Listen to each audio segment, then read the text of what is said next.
Hi, I'm Nick, and welcome to Storytime, Alan Moore's Neonomicon, sequel to The Courtyard, and second in his Lovecraft-inspired trilogy. In this, more FBI agents investigate the underworld of Lovecraft operating in the real world, this time ending up at a sex party that goes as bad as it possibly can. I must give a trigger warning at this point, for a female FBI agent will be sexually assaulted by a fish monster, and it is meant to be horrifying, but it is also essential to the overall plot. It's what the story is about, and there's no way around that. That said, I've done what I can to minimize it, and I have had to censor several pages for YouTube standards, as this was meant for mature readers. These stories are filled with references to Lovecraft fans, but I don't really know much about the world beyond these books. I can't really point them out for you, but if you're a fan, you should find them anyway. Also, no translation was ever given for any of the Aklo. I do my best with what I can find online when it matters. As for these pages, Alan Moore is a practicing magician, and I guarantee you these symbols and their layout have a specific meaning should you choose to study them. One accompanies each issue. Our story begins with two agents visiting the protagonist from the Courtyard, Aldo Sachs, now in federal custody. It's the end, and the beginning. He's beneath the waters now, but soon, in only a few months, he will come forth, and until then, he sleeps and dreams. Part 1, at the Mansions of Madness. No. Gordon's talking to the guy now. Yeah, I'll do that. Yeah, okay, later. Everything okay? Yeah, Federal ID does it every time. He's letting us in. Who was that call? Perlman. He says we're to call him as soon as we're finished with Sachs. Hey, how secure is this place? We're getting in pretty easy. Like I said, that's because we're feds. Everybody knows you can't fake these new ID cards. We'd been anyone else, he's got a 9 in that booth and a barrier that would stop a tank. Okay, here we are. Well, it's a nice building. Looks 1920s, 30s. If I'd known they had nut houses like this, I'd have had my breakdown sooner. Get the fuck out of here. You got job-related stress. You didn't carve people into fucking tulips. Come on, we're late already. Well, it wasn't all job-related. I had a lot of personal issues to work through. And these were, how can I personally convert more people into tulips kind of issues? Well, no. Well, that's my point. I mean, with you, what? You were dating too many guys. You were drinking a little. It's not the same thing. Hi, we're Agents Lampers and Brears. We're a little late for our appointment. We're visiting Aldo Sachs. Honey, that's your problem. Cecil, show these people a der Fuhrer. Uh-huh. Listen, I had problems. The sex addiction thing? Merrill, if that was a real illness, everybody over 13 would be in the hospital. Whereas Sachs, he killed 2 people. He cut their hands off pre-mortem. He did the tulip thing pre-mortem. Now he's ill. Gordon, fuck you, okay? You have no idea. Some of the stuff, Forget it. Just forget it. Hey, come on. I was just saying you're not crazy. That's all. Jesus. They're feds. They're here to see Sachs. Okay, I'll buzz them through. Okay, Mitchell will take it from here. Incidentally, what you said back there? It was 3 people, not 2. See, last year, Sachs did one of the other inmates. Used to be he's one of you guys, huh? Yeah, used to be. Actually, it's kind of classified. So which way is he? He's down at the end. Everybody on this wing, they're all cases like your friend. What, you mean these are violent patients? No, I mean they're like your friend. They cut people's hands and heads off and carve their torsos into, like shapes. They got about a half a dozen of them. Okay, Sachs, you got visitors. Keep back to the partition. Okay, there you go. Agents Lampers and Brears attempt to question Sachs about his activities, but he only responds in Aklo. Brears asks him about Club Zafik, and he stops speaking entirely, a dour look on his face like they spoiled his fun. Outside, Brears is heartened because that's the first understandable reaction anyone's gotten out of him in 2 years. She and Lamper call into headquarters, and are ordered to join the party preparing to raid Club Zafik.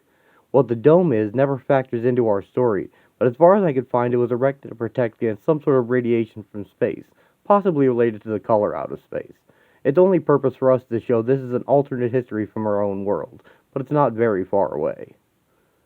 Perlman, their boss, recaps Aldo's career since he was assigned his last case. He killed the landlady in addition to his neighbor as seen in the story, and when called back to the head office he tried to kill Perlman, cutting off one of his hands in the process. Their base is in the building he rented an apartment in, now vacant. Since being incarcerated, he has killed an inmate as well. Now the murders have started again with the same M.O. But Sachs is still in custody, and if he learned anything about his last case, he didn't file it in his report, so they still know nothing. Raiding Club Zothique is the best idea they have, since now Sachs is just one more killer who attended there and had a connection with the Ulthar cats. Perlman is sure he was onto something before he went insane. Brears and Lamper enter as undercover attendees in radio contact with a team outside. They ID Johnny Carcosa from the initial report Sachs did file, but he eludes them and slips off the dance floor.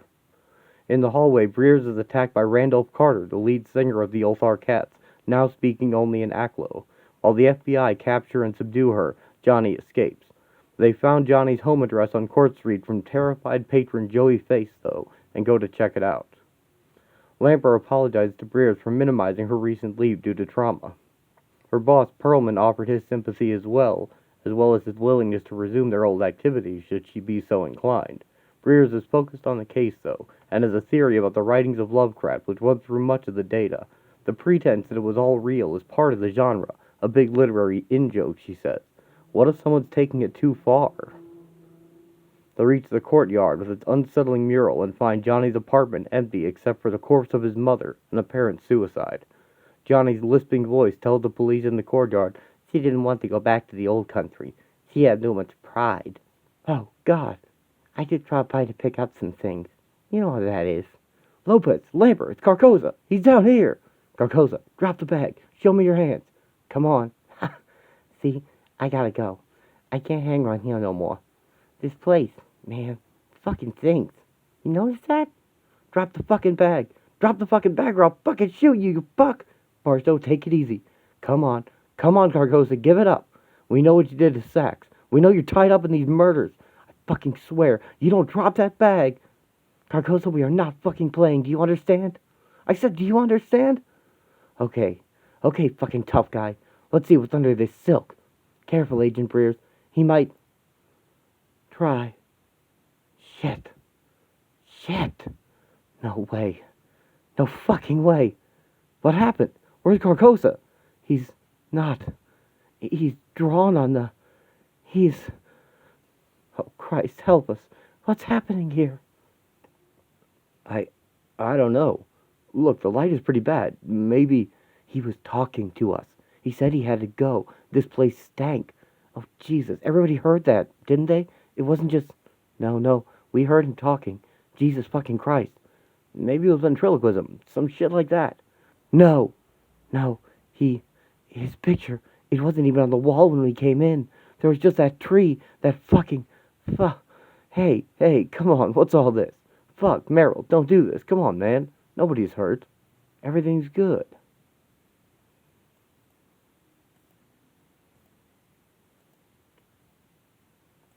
See, like, the name, Carcosa. I think that's Beers, Ambrose Beers. Maybe Robert Chambers, it doesn't matter. They were all writers who sort of influence each other. They reference to each other's work, right? Don't look at me like that. I covered this in college, okay? What this looks like, all the names in this case, they fit in somewhere. It was Randolph Carter started me thinking, because I recognized the name. Then I was like, hey, Club Zothique. That's Clark Ashton Smith. Ulthar Cats. That's a short story title, kind of. So's Rats in the Malls. The dope we found, the psychedelic they call the white powder, that's from a story by Arthur Machen. I think there's even a poem mentioning people without heads and hands. It can't all be coincidence. Yeah, but what about the case in the 1920s you were talking about? With the photograph of J. Edgar Hoover? It fits right in.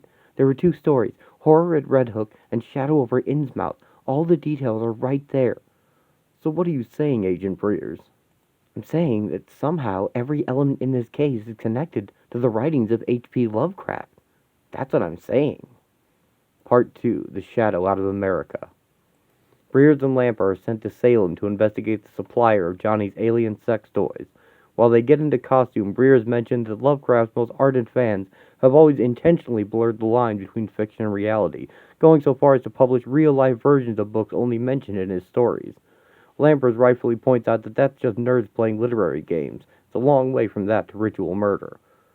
The store they're visiting is a sex boutique named for a Lovecraft story, Whispers in Darkness, but Brears says Lovecraft was probably asexual. His stories have lots of unmentionable couplings in the dark, but no sex on the surface. Lots of prevalent racism, which he did disavow and regret later in his life, but his works are full of a fear of the unknown, reflecting a fear of humanity. Breers can relate. Oh, wow, honey, look at this. I didn't even know you could get the Elder Caps on 12-inch vinyl. They rock your world, huh? This place be cool. They got discs along with all the books and that. It's just like JC said it was. The Elder Cats. You got splendid taste. Hey, thanks. You got a splendid shop. We had it recommended by a friend of ours from back in Brooklyn. Yeah, although I gotta be honest, I was expecting a bigger business. Johnny said you handle all kinds of material. Johnny? Oh, you mean Mr. Carcosa, and he recommended this place to you. Well, see, we're moving down here to Salem, and he said this would be a good place to contact like-minded folks. Yeah, we like some of your merchandise. Johnny said, you like to party, you go to the source. Yeah, well, what he actually said was go to the source, but you get the idea.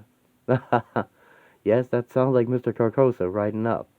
Charlie, you watch the store for a minute, okay? I'm just taking these customers out back. Sure thing, Mr. Beeks. Oh, yeah. Wow. Now, this is what I had in mind. Me too. Maybe you know other couples like us around here?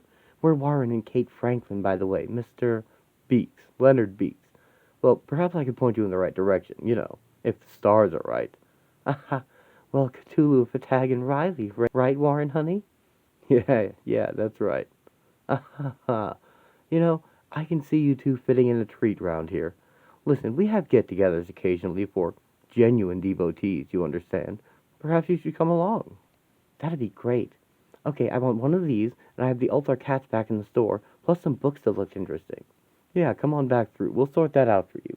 Listen, there's a meeting tonight if you're interested. Me and my wife have rooms above here. So we just come here? What time is good? Things get going around 10. You said there were some books you wanted? Charlie, you want to show Mr. and Mrs. Franklin the occult section? Sure thing. It's right over here. Oh, this is terrific. Honey, they have those Kenneth Grant books I was telling you about. The English magician guy?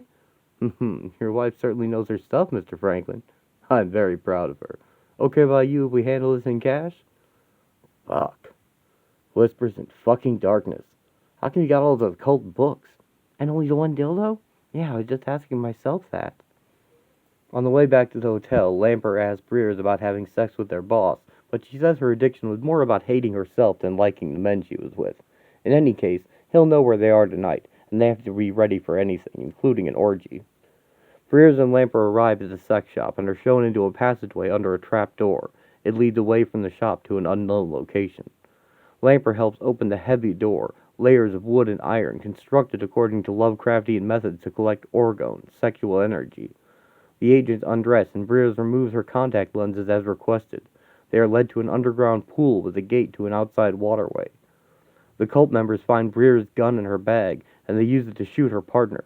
Lamper falls down dead as Breers is grabbed by the cultists. They engage in their sex ritual and summon a non-human entity to join them from the waterway. The cultists engage in willing sexual activity with it before giving Breers to the monster.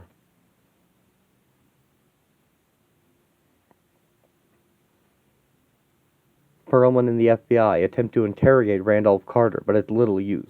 They try using her real name, but she's indifferent to it. It's been 3 days since Breers and Lambert disappeared without a trace.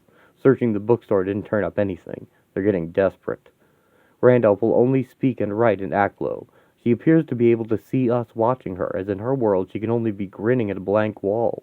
Her statement rants about her beginning, her hands, the god Teshuga, and mortality, much like Sax's rantings in Courtyard, but with a different elder god. Part 3. The Language at the Threshold. While Breers suffers the attentions of the monster, in her head she is somewhere calm and peaceful at least. It is the risen form of the sunken city of Riley, and she is naked and surrounded by crumbled alien architecture. Johnny Carcosa strolls across the water to greet her. Hi. How's things? I'm not sure. Don't I know you from somewhere? Here, let me give you a hand up. Thanks. Sure, you know me. My name's Carcosa. I'm an acquaintance of Mr. Sachs. Sachs? Oh, yes. I met him at... Was it a hospital of some kind? I think I was being treated for sex addiction. I really am a dirty fucking whore. My pussy's wet right now. That's because something's throwing you. See, all this is a dream. As for your real situation, this fuck you're having, It's a deep one. What this is you're a nun. See, Asian Mary? I'm not Asian. Nobody's called me Mary since I was at school. What is this place? This? This is Riley. Riley is in you.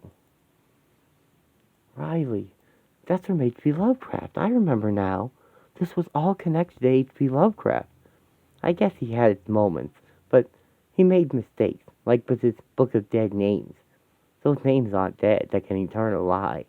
And in strange aeons, even death may die. Yeah, I heard that. Boy, my twat really hurts. It's really sore. Yeah, we're sorry as shit about that. The fucking daggone cultists, man, they ain't nothing to do with us. Honestly, we got a lot of respect for you. I'm serious.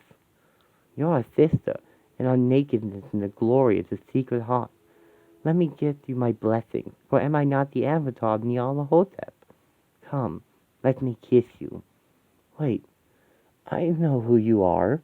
There were those murders. People with no heads or...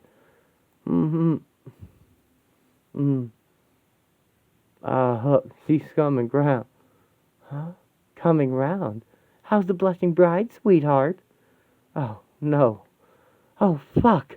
How long have I been here? A few days. You asked us to drug you after that first night. Here, you want your lenses? Oh, Christ. Gordon. You killed Gordon. And then there was that guy. Oh, come on. It's not a guy. You know it's not a guy. You're that beautiful? She thinks you're a guy. Huh? It really likes you. And you're not even that good looking, are you?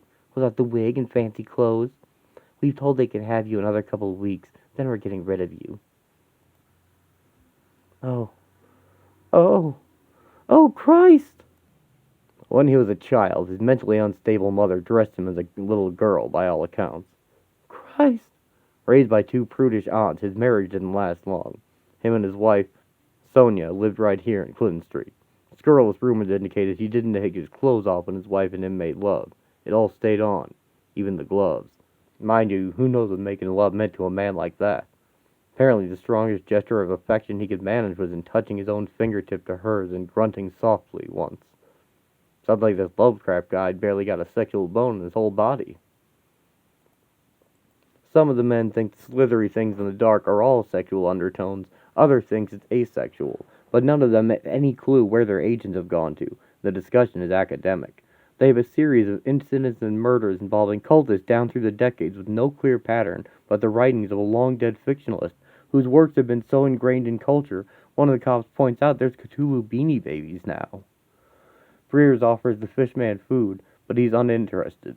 She uses the bathroom in front of it, and it detects something in her urine and its demeanor shifts radically. It becomes elated and urges her into the water and over to the exit grate. It tears the grate out of the brick wall and swims with Brears down an exit waterway, rescuing her from the cultists.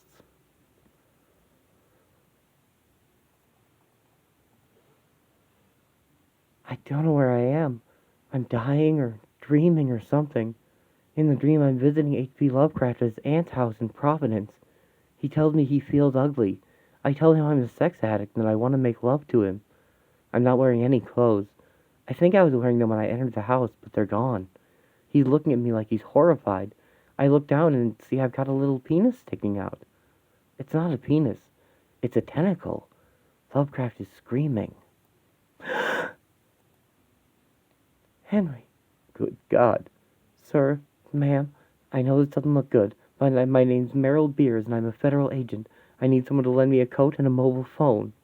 Henry, don't just stand there looking at her. Give her your oilskin. Oh, right, I'm sorry. No, thanks. That's great.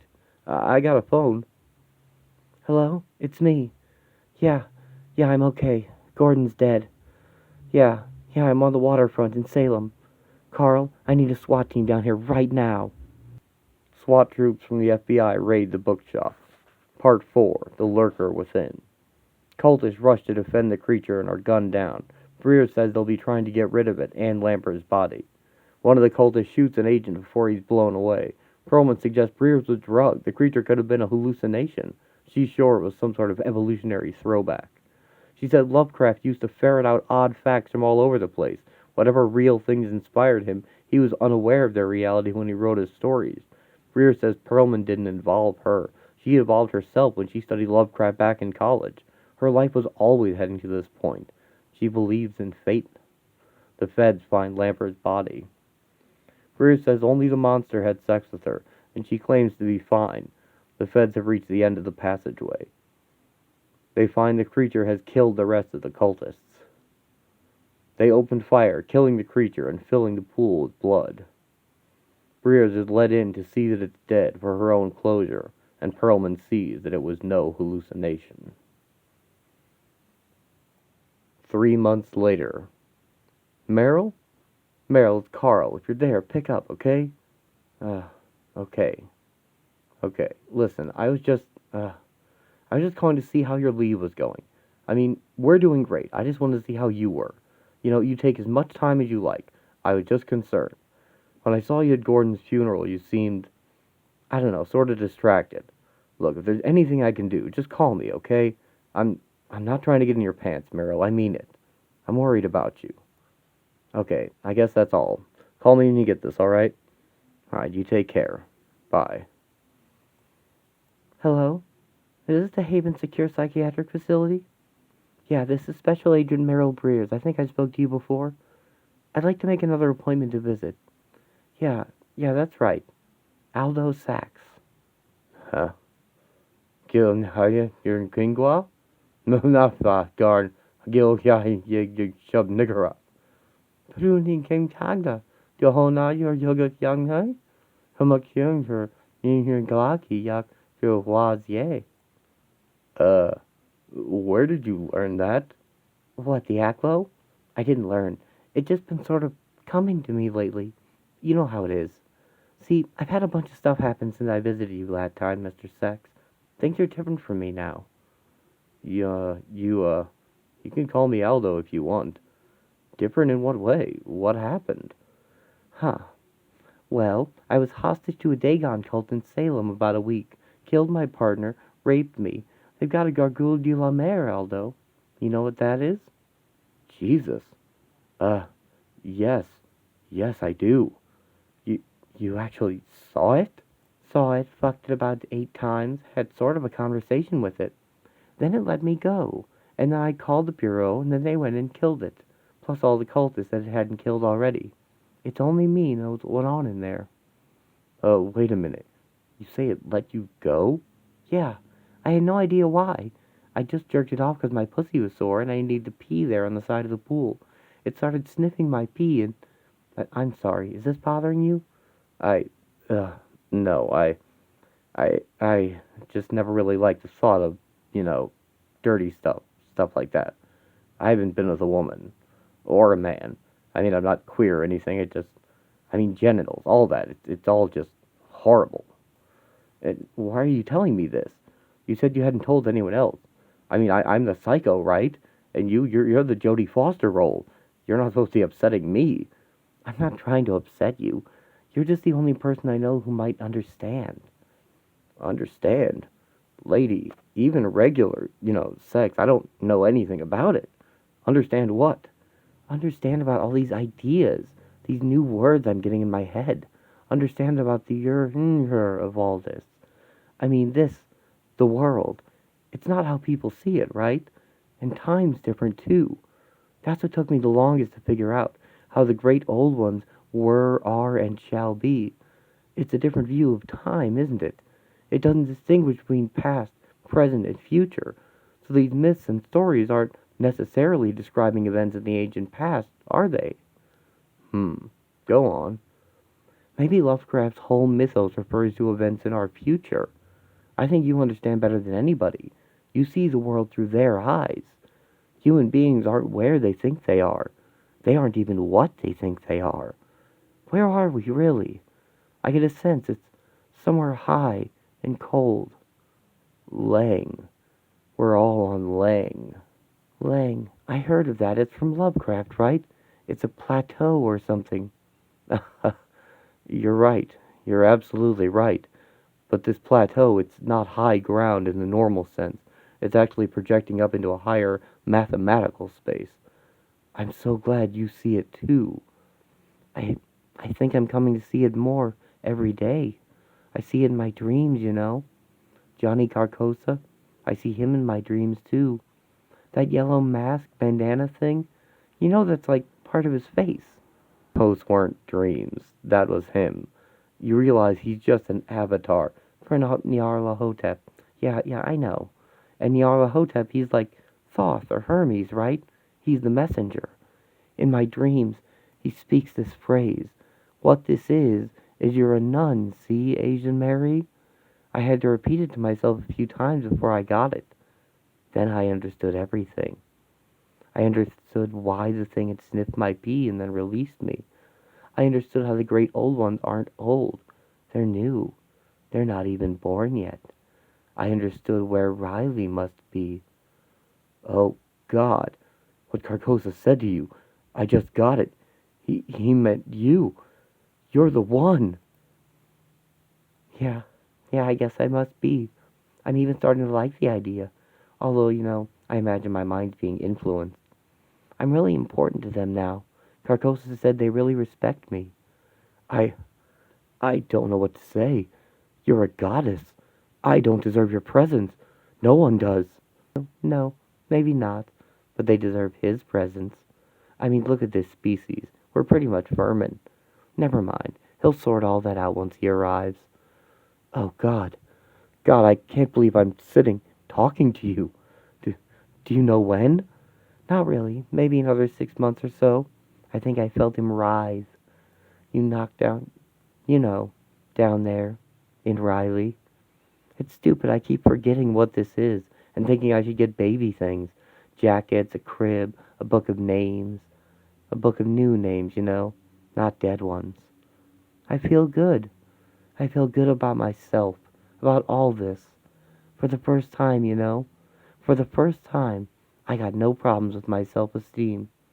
The strange aeons start from between my thighs, and for everything else, for all this other bullshit, it's the end. It's the end and the beginning. He's beneath the waters now, but soon, in only a few months, he will come forth. And until then, he sleeps and dreams. Well, at least Agent Brears seems to have made peace with her, situation. As for the world when her baby is born, well, you'll have to tune in next time for Providence to see what's going to happen. Providence is 12 issues, so it'll take longer to adapt, and it deals with a young man named Robert journeying through the area Lovecraft lived in, meeting the young man eventually, and dealing with his own homosexual life and the need to hide it. It will also connect to the present day, however, and wrap up the tale from this story and the Courtyard, as all the main characters will be present for the big finish, and they'll find out that time, space, and reality aren't quite the immutable concepts we've all been led to believe that they are. Join me next time for Providence, the conclusion to Alan Moore's Lovecraft stories.